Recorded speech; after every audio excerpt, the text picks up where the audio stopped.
transforming lives.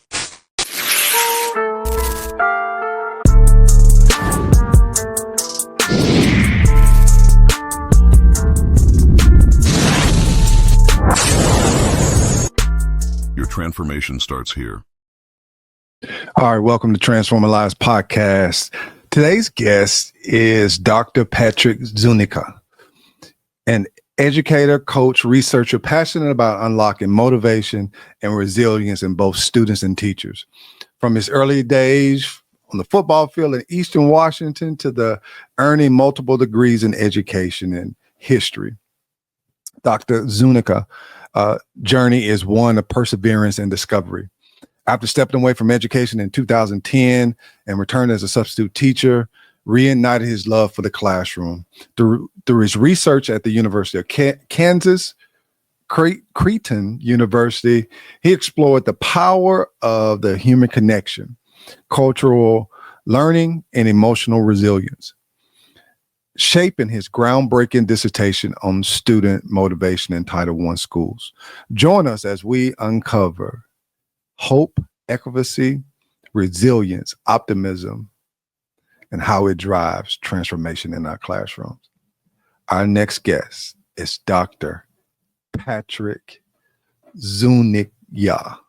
I know you're going to get me. Here we go. Our next guest. All right. How did I do there? Oh, you're getting better every time. It's Zuniga. Zuniga. Yeah, okay, there you go. Okay, all right. Hey, by the way, that intro music was legit, man. I'm sitting there backstage like going, all right, here we go. Let's transform some lives, man.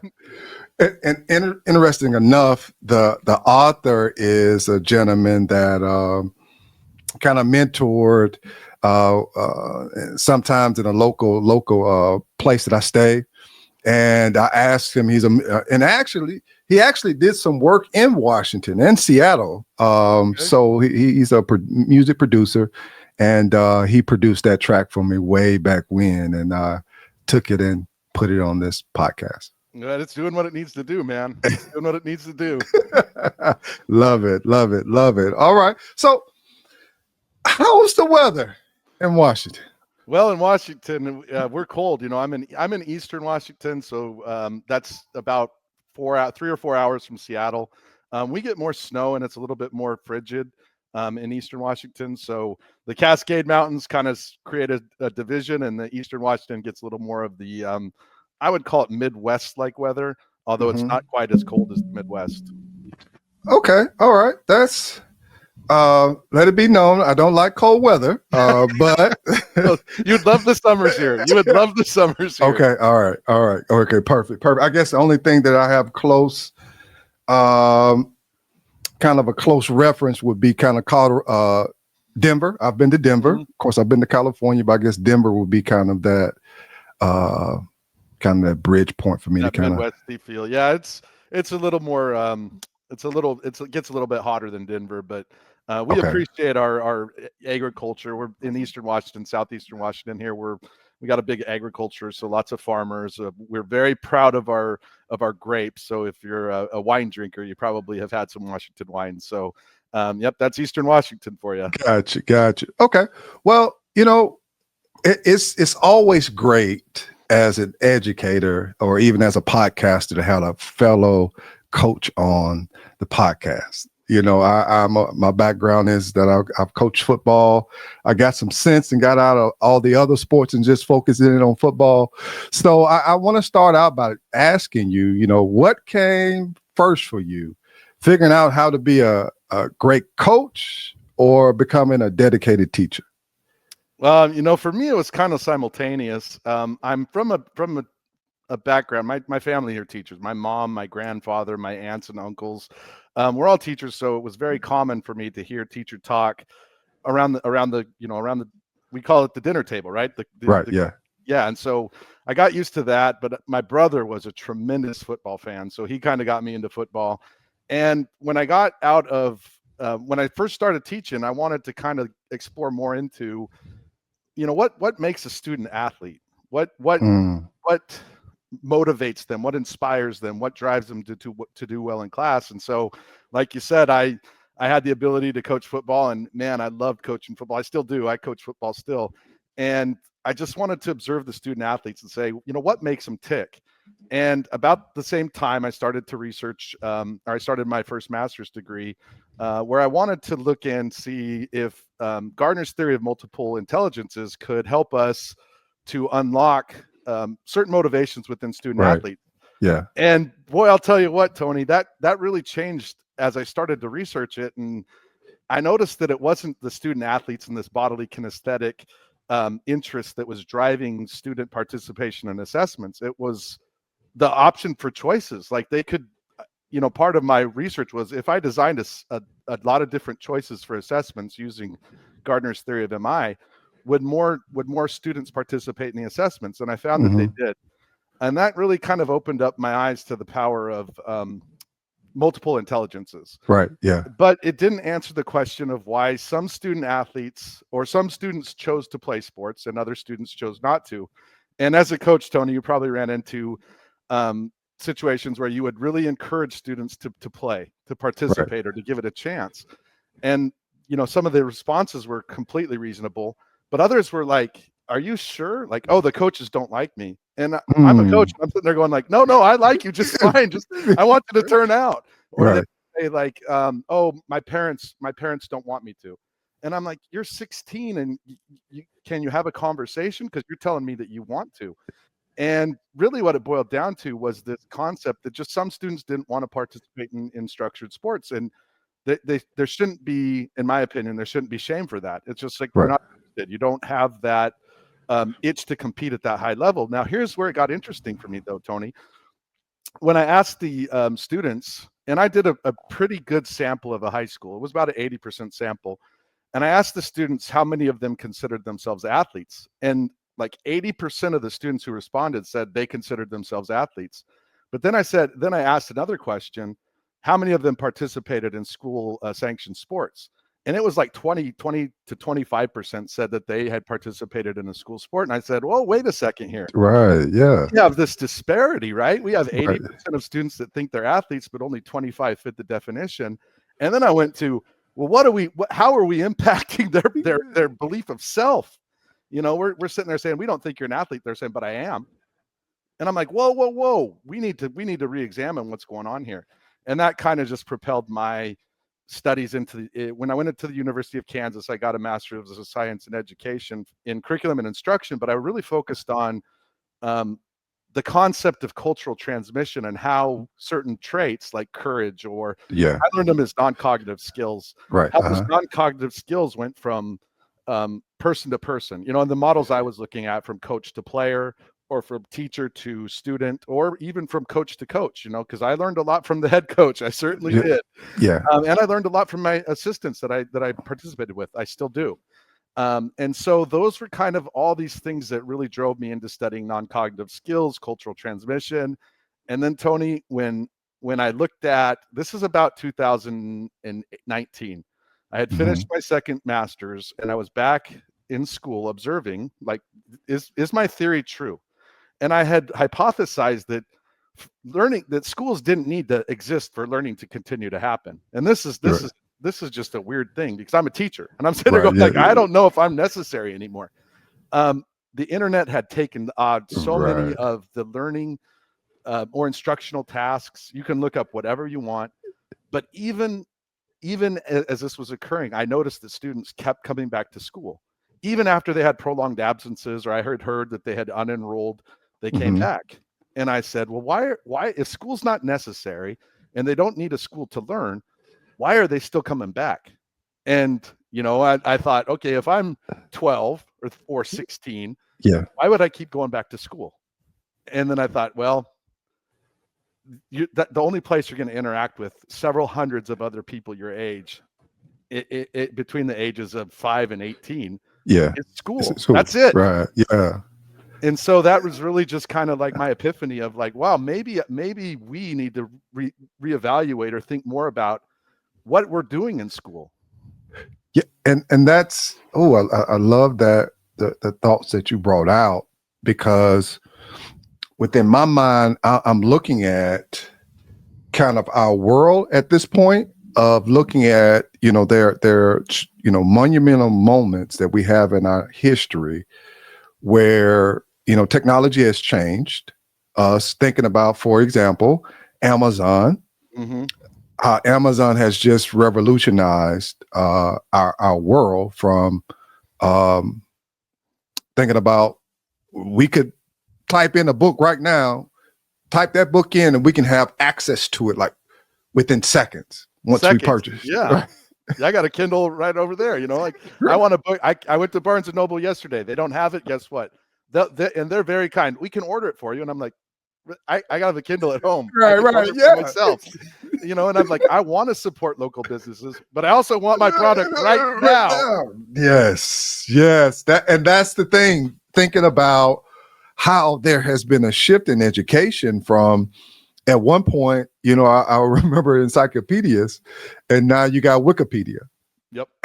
It's just a total difference in our approach. So I'm invested in this conversation because you're bringing up a interesting point of finding for students to find this reason to come to school. If they can learn outside of the walls of a school district, a classroom, what's drawing them in? So I'm you got me invested. Like, I want to find out what happened. I know we got another point we're trying to get to, well, but I'll just summarize it. So I went the best years of my life, or some of the best years of my life, I was in a very small town, but we always looked forward to one thing, and it happened every year, and everybody my age looked forward to it.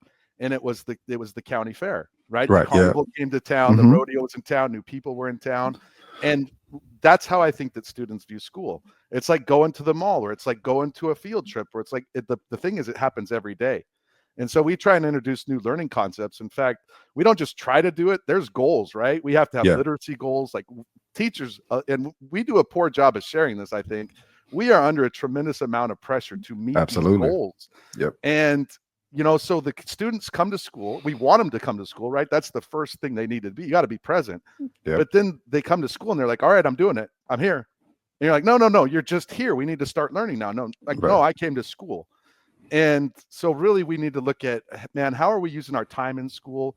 In my opinion, if I were in a dreamland just designing things up, like, can we create cross credits? So if students participate in a school sport, they can get PE credit, or can we create a history of art class? So students that aren't interested in history can at least get an art credit or a history credit through this art history class. The ideas exist. And again, this goes back to some of the things we talked about off camera. State to state, I can't say in Washington State this will work. In Mississippi, it'll work too, because I just don't have any perspective on Mississippi. And Tony, like you shared with me earlier, you don't have much perspective on Washington either. And that's one of the things that your series, I think, is going to uncover, which, man, I think I'm so excited for all the people you're going to interview for this. Right. And the conversation is just like now, where you have questions scripted out that you're asking, but the development of the conversation is more powerful. It is more, and that's the goal of the podcast, is to have, authentic, candid conversations to an extent. Right. There's another lane that definitely not trying to travel down right now, but it's a conversation where you're bringing out, if 80% of the students that you sampled thought of themselves as athletes, then where's the gap between that 80%, and I think you said 20% that actually participated in the sports and school sponsored sports? Like, that's normal in Mississippi. Okay, I will put it to you like that. That's a normal. There's a disconnect there, and I can have my personal thoughts on it, but that's about the same numbers. I haven't actually did it, but just kind of thinking off the top of my head, that's about the same. Yeah. Well, and then if you dig into that study, and I did it for my Washington State professional teaching certificate, it went further. And this is the part that kind of got me uncomfortable, because I'm a coach, man. I understand why these things exist, but we actually have a mechanism, or at least the schools that I've taught at have a mechanism to show you that this disparity exists. So it's not just theoretical. We're like, oh, you participate in sports, you're a student athlete. You do the athletic code. You don't? Oh, okay, nothing for you. And the students make sense of that right away. Oh, you're holding me to a higher standard, but don't we both have to graduate? Oh, yeah. Okay. So I found common ground there because we do hold those students at a higher ground, those athletes, those student athletes at a higher level. But there was something I've taught in the Mississippi Delta. And one of the things at that particular school that I taught at, it was about 2 years, is setting high expectations and setting those high expectations, not just for athletes, but for the children that were in the school, had a major impact on their time there, and even those moving forward. So yeah, I'm with you. I can definitely see that. Yeah. So I mean, in that study, I called it perceptions of bias because what really also intrigued me was the student non-athletes, the students who didn't participate. They also felt that the school was biased against them. So both groups felt that the other group had bias or against them. So the student athletes were sitting there going like, well, every time we fail, we get held accountable and they don't. And the student non-athletes are sitting there going like, they get so many options to pass, we don't get any. And I'm sitting there going like, you guys are like going to the same movie, but watching two different movies. Love that analogy. It's going to show up somewhere down this journey to 50 educators. I love that analogy. Love it. Yeah. So anyway, that was that study, and that really got me interested into more about motivation. So that had me go to Kansas, and I studied non-cognitive skills a little bit more there, and then eventually I got to Creighton, where I studied the turnover and burnout rates, which was what kind of prompted me to contact you to say, hey, I'm from Washington. Let's see if we can collaborate here. Right. No. Yeah. So I'm definitely looking forward to it, and we've kind of touched on this, but and I think maybe if we can touch on this for a couple of minutes. What was that moment in class that made you change your instruction? Like, what was that? Okay, so, and I know that you and I chatted a little bit about this off camera, or setting up for this, but I taught at a really, really great high school, and I had some just outstanding students, and they've gone on to do some pretty amazing things. But I remember they were just, the students that I interacted with were very high level, and they seemed to be wanted, just give me the knowledge. So one day, one unit, I was just like, all right, I'm going to prepare a college-like unit, and I'm just going to challenge them.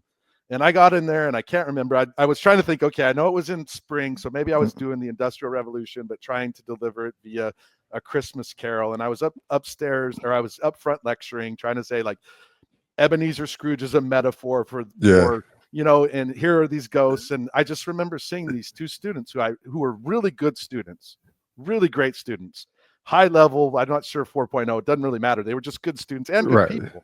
Right. Yeah. And they rolled their eyes and did a deep breath, like, we are bored. And I knew that they were such respectful students that they would never say that to me. In fact, I had anticipated that their respect for not just me, but the school in general, the learning process was so high that they may not be honest that they were bored. But I saw it. I saw them rolling their eyes. I saw them. And I just thought to myself, I wonder if I'm wasting their time, and did I lose you, Tony? I'm wondering if I'm wasting their time. And they came in, and as I watched them work, I decided I got to quit doing so much history, and I need to do more life. And really that's where that came into. I'm going to teach these students, or I'm going to give them an opportunity to make decisions as learners, not just take notes as students of history. And so we got into more of, okay, you have several different choices of how to use your time today. How are you going to use it? And so the students started to make sense of all that kind of stuff, of how to make decisions, set priorities, analyze their own grades, and set their own timelines. So describe for us your academic journey and how you ended up studying emotional labor and psychological capital at Creighton University. I'm curious to hear about this. Okay, so football coaching, it's one of those deals, and I had a great head coach, and he had this statement that it meant something to me. He would say, I have a master's degree, and if I'm confused about all this, how do you think the kids feel?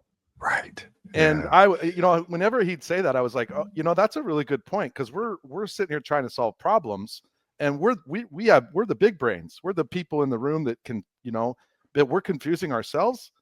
How is a 12-year-old or a 14-year-old or 16-year-old or 8, how are they going to do with it? I agree. And so I kind of had that thought in my mind when I started looking at the achievement gap. And that's one of my big passions. One of the things that got me to study education was, this achievement gap. And in my area, I'm half Mexican, and in my area, the achievement gap can mean Hispanics.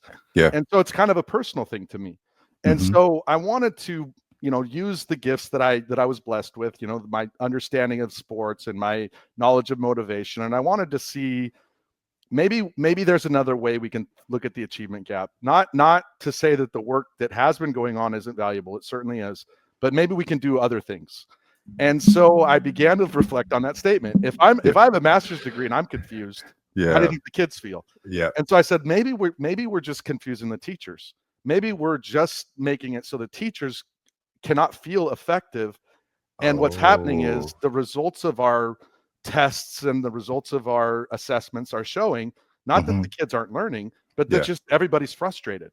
Correct. And and so I wanted to, instead of focus on things that had already been studying, if we did this program, if we increased minutes here, if we did this, I didn't want to do that.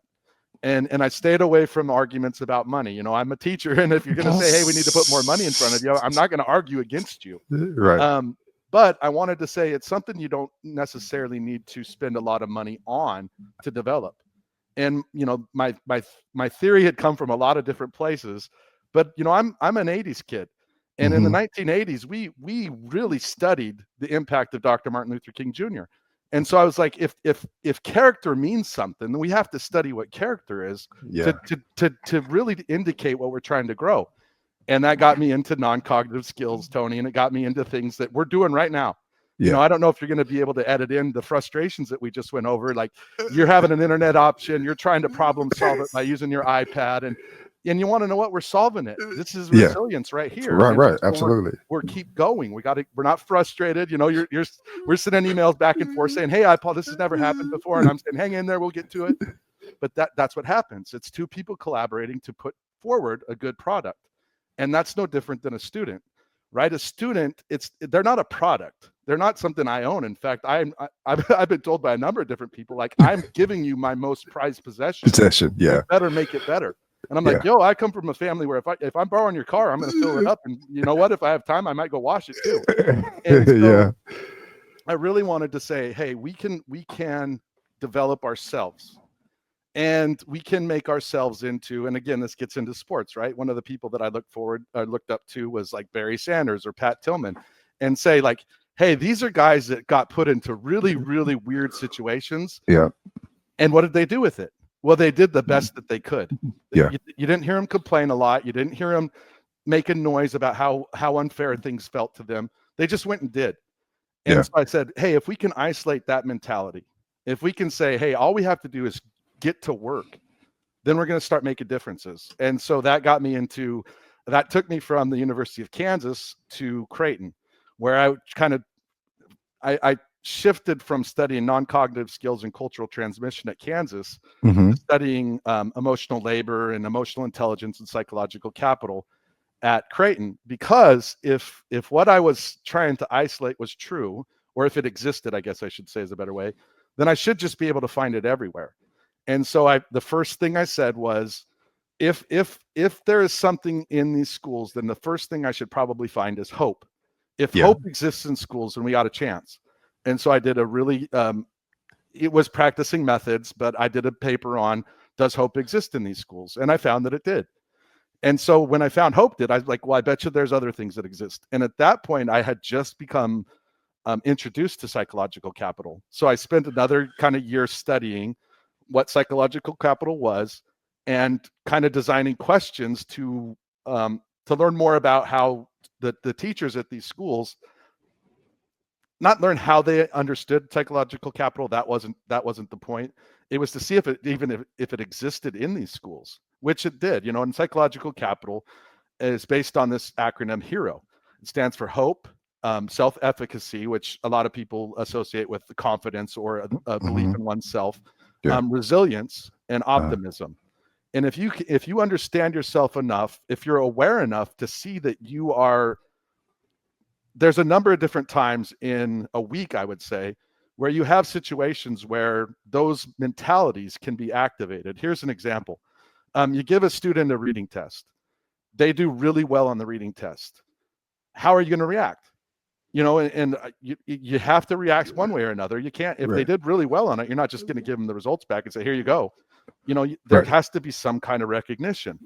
But the other way it happens too, right? You have a student who has been doing really well, and all of a sudden they don't do very well. Yeah. How are you going to react to that? Yeah. And so I just kept going. Like if teachers know why they're reacting in the way they are, then they can help to regulate their emotions, which can lead to, which I thought could lead to endurance. It could lead to perseverance. And ultimately, there is evidence that it showed that having awareness of emotional situations and being able to place how you really feel in context to how you're expected to feel. If you can make the difference between that, then I think we're going to find that you're becoming more emotionally intelligent. And that's the part that when we talk about emotional intelligence, I'm a grown man, and I'm going to say this publicly. We all have emotions, but I became more aware of, hey, this is what I'm feeling. Once I got older, got kids, it's like, okay, now this is what these are called feelings. Yeah. These are emotions. Like, where did they come from? Yeah. Although they've been there the whole time, I was able to acknowledge, hey, I'm truly feeling this way. Yeah. Well, and I think you're touching on an interesting point that I found, and that is the value of our colleagues, right? Not all your colleagues are your friends. That's a thing I think we can all understand. In fact, there are some colleagues who are like your rivals. Like they don't want to see you do good, and you maybe don't want to see them do so well. But there are colleagues who are your friends who help you understand that you are feeling something emotional, that it is okay to have certain reactions to certain things. I think with if we talk about grade inflation, right? And the teacher is sitting there managing the grade book, and they understand the statistics, and they know little Johnny or little Sally got a 35% in class, and there's no logical or reasonable way you can explain a passing grade. And yet somebody comes and says, by the way, can you change that grade to passing? And like, what, all your authority is gone. Yeah. And like, how are you supposed to feel about that? Oh, okay. Yeah, that's great. It's like, no, most teachers are like, well, you just messed up my entire grade book. Now everybody who's got a 35% can make an argument that they should be passing. And you're like, well, you need to make sense of that within that emotional intelligence. And your friends at work, just like you're doing right now, Tony, you're like, yep, I've been through that, man. I've been through that. But you're affirming my point of view, right? You're like, yep, that does exist. That happens from time to time. And that makes me feel better. And then it gets into this, like, I've done my work in the classroom, and I'm more than willing to be vulnerable to you, Tony. We've connected, but I don't know you, right? Yeah. So if you get to that level of you can be vulnerable, well, that means that there's a higher level of trust. Like we're both educators, we're both coaches. I trust this project. I want to contribute to the betterment of it. And then we get into, hey, we can build this team. We can make this collaboration effectively because we are starting right now with trust. Yeah. And trust is an important part of any, not just relationally, but organizations, because once you lose trust, everything else is out the water. It's over. It's over. Like, this is like, I understand it from the standpoint of a coach. Just once a head football coach, and you can put an initiative out that, hey, you make so many workouts, hey, you're gonna get gloves, shirt, and and you got this exclusive club. But then there's moments where you don't follow through with it. Now you kill the morale of your players, and it's like, although they put the work in, but the ultimate goal was to receive the gloves, right? Right. Those gloves, like they got Right. to have the gloves, Right. and they didn't get them. So I recognize that, And I'll take it a little bit further, like the helmet stickers, right? The little helmets, the decals that you get. I got my head football coach again. He's now one of my really good friends. But I remember my senior year, they gave out a sticker that said "mad," and the head coach said, "Hey, this is going to stand for mom and dad because that's really who you play for." And I thought to myself, I like that story, but my mom and dad are divorced. But then quickly thereafter, he said it could also stand for make a difference because that's what you do on the football field. And I was like, give me every one of those stickers. That's how quickly my mind changed from, it should mean mom and dad. And I'm like, I'm not a part of this too. It can also mean make a difference. And I was like, I want all of them. I want all the stickers because I'm going to make a difference. And so it can be as simple as that, but you create modes for recognition. Yeah. And here's the thing. And as you're talking, like my mind is processing where we think of the bigger recognitions. Maybe it's at the end of the 9 weeks to acknowledge, the student made all A's, or maybe some acknowledgement on the thing in Mississippi is, on your state test, acknowledgement. I'm sure that's a course. Yeah, we got that. But it was something simple that I did in a particular school district that I was working in. And, I didn't think that I just tried it. It was the WC, well, I call them WCW. It's WWA. Yeah, come on now. Give me Stinger, man. Give me Diamond Dallas Page. Right. So I went to Walmart and I bought those belts, right? This was before the time of, now we see it on the sideline, the turnover chain. Yeah. And the I bought the hype man here, Coach Tony, the original hype man. I love it. And the thing about it was that, I built competition within the room because it was like, if it works on the football field, why can't it work in the classroom? And you want to know what, Coach Tony? The kids do it anyways. They do it anyway. They compete with their best friends. They compete with the person across the hall. They inherently know who the best reader in the room is, and they wonder what score they got. Yes. They compete it. They create this competition anyway. Tell me more about these belts though, Coach Tony. Right. No, so it was basically to build the engagement up within in the classroom. It was, you set the goal. I just related it back to football of saying, hey, we want to see the score on the scoreboard, right? So, you had those interactive games and this math, and I saw a difference in the morale of the students.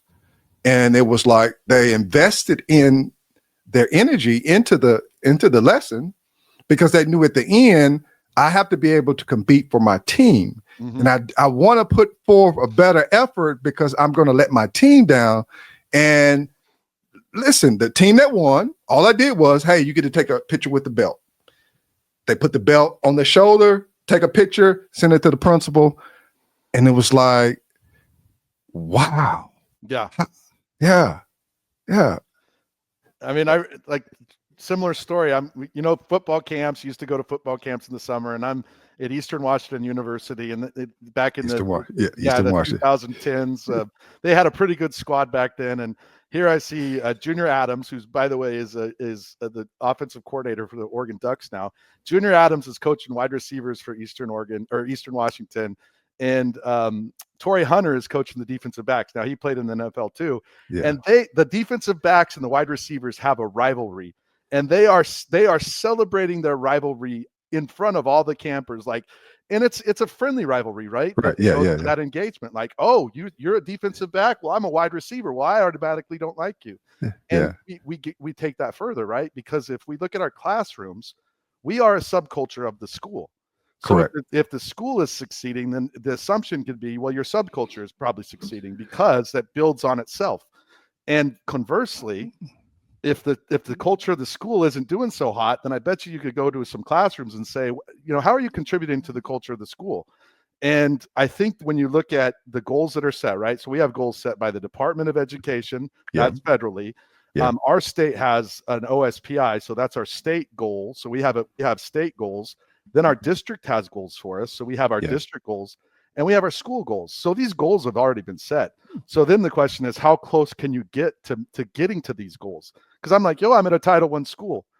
We can sit down and we can look at the statistics. You can tell me what you think the goals should be or what you think my success rate should be. but I can tell you what my day's like, and I can tell you what I think my success rate is going to be. So let's just sit down and have a conversation about it. And hopefully we're moving to that way, because like you said, in those subculture competitions, right? So I have 2 scores that I'll share. I'll share the top reading scores. So that the top 11, call it the elite 11 or the great 8, I forget what I use.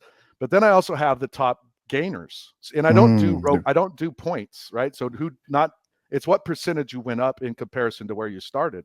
Yeah. So, it's not equal. So I want to isolate the highest growth, not Yep. who has them. I'll isolate the top scorer and the highest growth. And that gets into well, so what if so-and-so had 25 carries? Like, well, they're getting 10 yards a carry. That's 250 yards, right? Well, what if so-and-so got 25 carries? They only had 4 yards. It's like, well, they still got 100 yards. It's the same amount of yardage. Yeah. And that's really what I want to get to, is like, it's not the end result. That's going to happen sooner or later for you. It's the effort you put into it. Right. And I think when we talk about belts or sharing scores or any kind of recognition, especially the tangible kind, you're getting into, okay, what does that represent in your subculture? And it sounds to me like Coach Tony, like you were getting that all figured out with how to celebrate math scores, but using friendly rivalries. Right. Yeah. This is the types of conversations that I feel like educators, need to listen to, involve themselves, because the goal of the podcast was not just to go and on this tangent of just talking to educators. I think, people can do that, but I wanted to be where you have these authentic conversations where, one, you're connecting with someone in a totally different state from you, and then you can take that information and that inspires others to live a transformed life in a sense of to help transform their school. So absolutely, this is good information. So you've touched on the psychological capital, the emotional labor. Can you kind of pull us in a little bit more on what you found out through your studies? Oh, sure. So there's a lot of, I call them incongruencies in school. And I think as you become more of a veteran teacher, you get more experience. You just get used to these incongruencies. So for example, I mentioned grade inflation earlier. Guess what? Grade inflation is probably going to happen. It's probably going to continue to happen. What am I going to do about it? And that gets us into, there's other incongruencies, right? You're told have a rigorous curriculum, but when a student starts to struggle with it, make it easier for them. Okay, which one you want? Yeah, exactly. Or the whole he said she said. A student is misbehaving in the classroom. They get sent to a write-up is done. The student says that's not the way it happened. The principal doesn't know which way to go, or the parent in some cases. Right. Yeah. Those are going to happen anyway. They've happened. I got my first job in 2000, and they've happened every year that I've taught. So it's like maybe I just became used to them. Maybe I just became jaded or calloused. I don't know. But the psychological capital aspect of it is, it says no matter what the incongruency, you can still meet the goal. No matter. So we get into hope, and hope means that you understand. The first thing I tell people is try not to talk about hope as a noun. It's not something you carry around. Hope is a verb. It's something you do. So if you hope somebody does something, then the initial thing is well, you should go do it too. You have that thought of well, somebody should do something about that. And it's go do it. Go do it. And so that's well, I wish that we could teach this differently. Then design it. Go give it a shot. And so the hope is you believe that you can achieve your goal, and you know how to do it. Efficacy is just, hey, you understand yourself, and you're not going to set unrealistic goals, or you're not going to predicate your goal attainment on skills you don't have. And that can include networking, Tony. So I'm not a podcaster. You are. So here we are collaborating, and I'm admitting, hey, I don't have the self-efficacy to do a podcast right now, but I certainly can contribute to yours. So that self-efficacy part is, can you make it happen in your classroom without any help? Because no one's going to come and save you, right? Right. Yeah. And then the resilience is, if you're going to set that goal, you got to get through it. You got to keep going. Because who are the people that are actually trying to derail you? And this is where it gets crazy. It's the students. Some students just get a big kick out of watching you stumble, and it's not personal. But some students it can be personal, but most of the time it's not. So it's really you're fighting yourself. Like, can you overcome being ridiculous? Can you overcome having, like we talked about, a bad first period? And then optimism is, of course, you can. Of course, and it's a personal positive experience, and it's pervasive. You're not optimistic first hour and then pessimistic second hour. You try to be optimistic the entire day. Entire time, right? Yeah. And then then psychological capital is kind of new. And so there's some other things that I have this book right here, so I'll just show it. Oh wait, you can't see it. Anyway, it says psychological capital and beyond, and this is by Fred Luthans, Dr. Carolyn Joseph Morgan, and Bruce Oviolo. Probably said that name wrong. And it gets into some other possible psychological capitals. So things like creativity, flow, mindfulness, gratitude, forgiveness, spirituality. There's a lot of things that we have in our hearts and minds that can just help us be better. And really that's what it comes down to is, can you do these things with limited resources? And, I'm like, who probably wrote about this the best? And this gets me into trouble because I'm a literature teacher. I'm like, you just got to read The Count of Monte Cristo, man. That guy had one person helping him. And we have one thing helping us, the internet. That's it. I mean, you can use the internet to get smarter at so many different things if you're willing to use it ethically. Yeah. And that's from a recent interview with Adam Welcome. I saw that one, by the way. That was a really good interview. I'm excited to watch all of these interviews, to be really honest with you. Right. So, you do your research, and I say this every time, like with your guests, one of the main things as a podcaster is that you have to do your research to know who you're having on. But then in this case, my first time hearing psychological capital. So it's like, all right, I remember my psych class that was in my freshman year of college. That's a long time ago. I don't necessarily remember. And you said it earlier about being vulnerable enough to allow the guest to speak freely, because you don't want it to be where, you're kind of setting those rigid boundaries, because again, everyone can go on the internet and get information. Yep.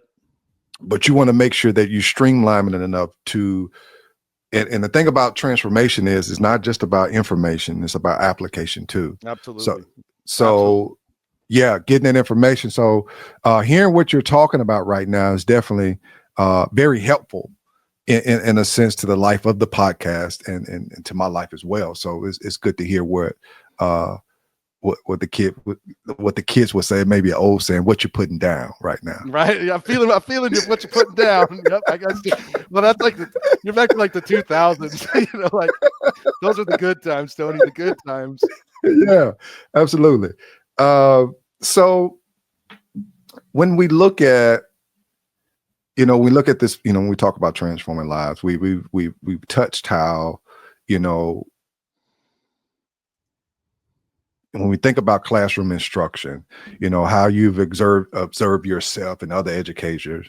When we talk about transformation, we looked at, psychological capital. Is it any more that you want to kind of bring out how psychological capital relates to teaching and learning?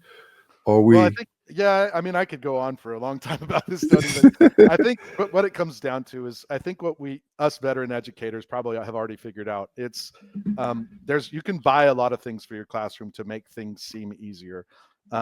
And the things we buy aren't necessarily always the best things to bring forward. So if there's a challenge within the curriculum, or there's a challenge within delivery of instruction, you have two really good people you can go to. The first is your colleagues. Your colleagues can help you out, but the second is yourself.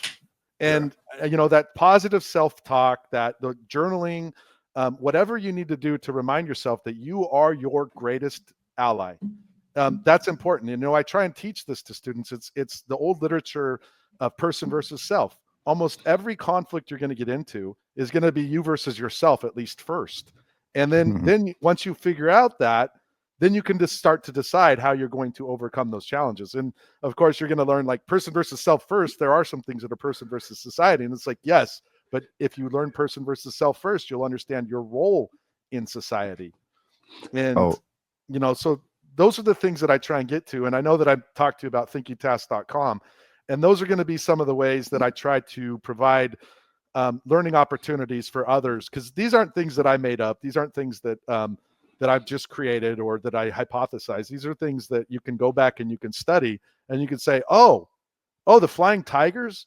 Oh, what kind of psychological capital did they use to have such a great kill ratio in World War II?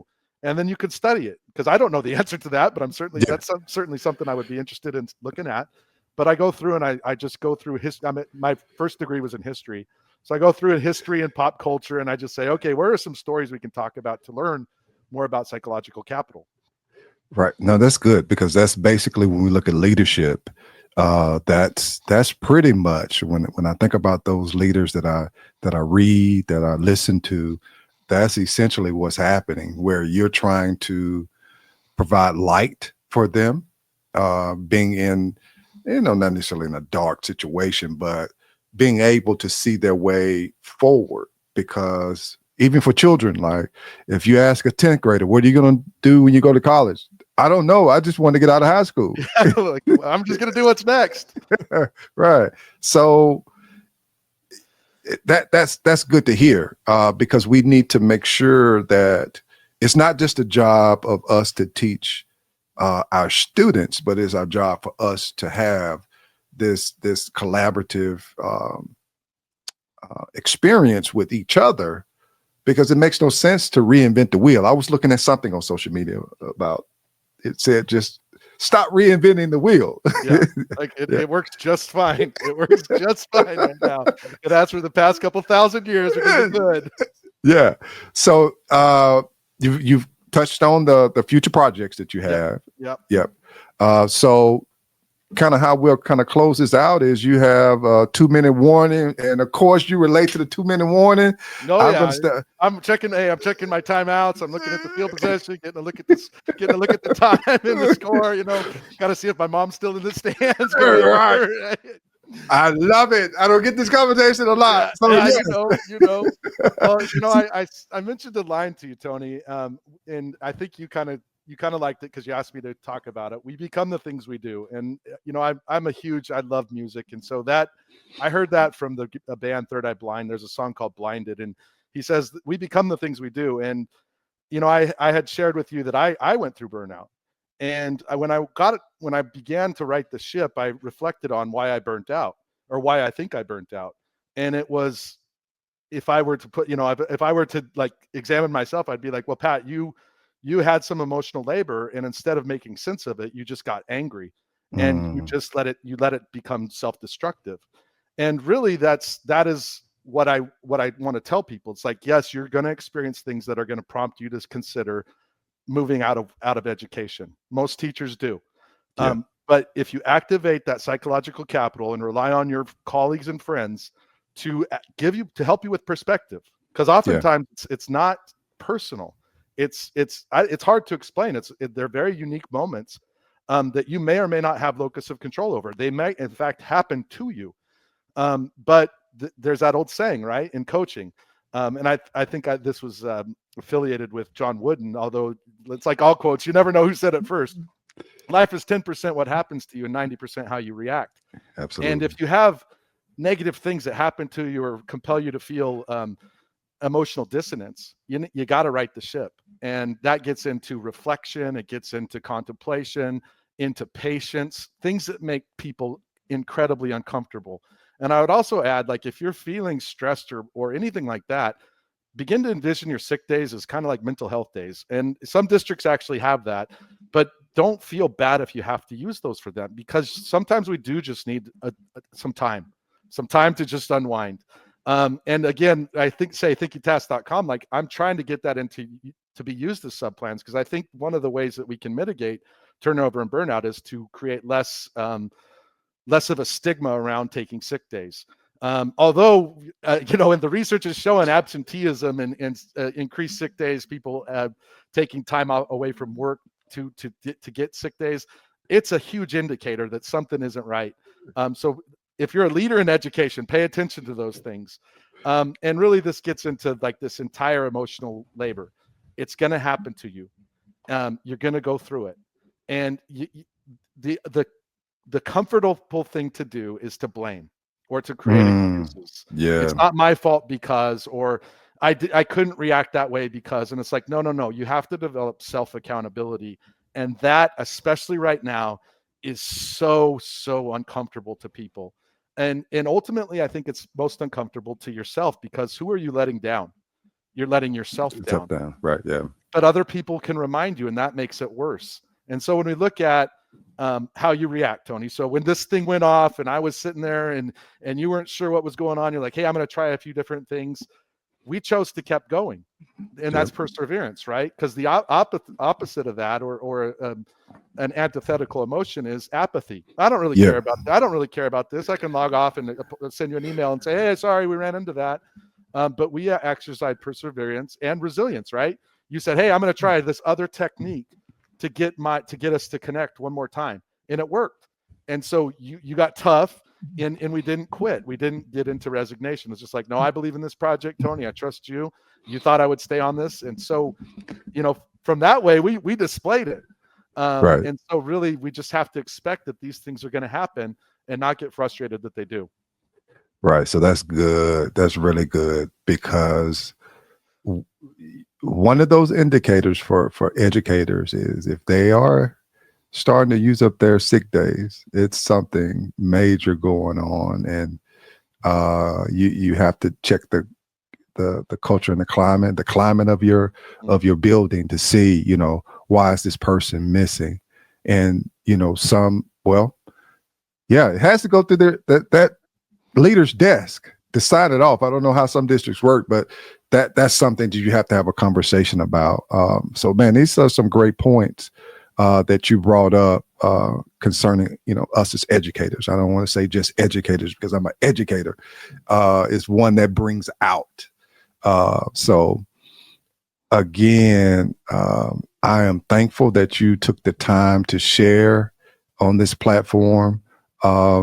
We did persevere through our little moments. And in fact, as you were talking, I'm thinking through how I'm going to edit this particular podcast and use those moments, because they're necessary as a teaching tool. So my mind is going to be working. You're going to have some fun. You're going to have some fun with that. Right. But to point out, and I forgot I was going to say this earlier, going back to Adam Welcome podcast episode, my camera went out. Oh my. It's like, so this camera that's sitting here, I'm looking at him and it's like, my side goes out. So I quickly hit the side, made him the center of the attention on the screen. And I'm like, no way. So then I have to switch to my other computer over here. It's like, okay, this is not COVID right now. This is not online live. This is not happening right now. We've been through it. You got a new project going on. So you know what they say about that. You start a new ambitious project, everything's gonna go wrong. Right. Yeah. Cool. Well, again, I'm thankful, and that you shared. I'm going to drop you in the background real quick, and I'm going to close this out, and we can get on, after this and have a couple of minute conversation. I'll appreciate it. Yep. All right. Your thing. Drop you. All right, guys. So this particular episode is powerful, right? So the conversations were worthy of repeating. When we look at psychological capital, although this is a new word for me, it shouldn't be a new word, but when you look at the deeper parts of it, I can relate to it. When you look at hope, when you look at resilience, when you look at efficacy, when you look at optimism, these are things that have to happen in our lives, and we have to push through. So again, guys, I'm sure that this is just the start of it. On the track that we're going with 50 educators from 50 states, this is just a start. Again, guys, thank you for listening. Hit that subscribe button. We'll see you later.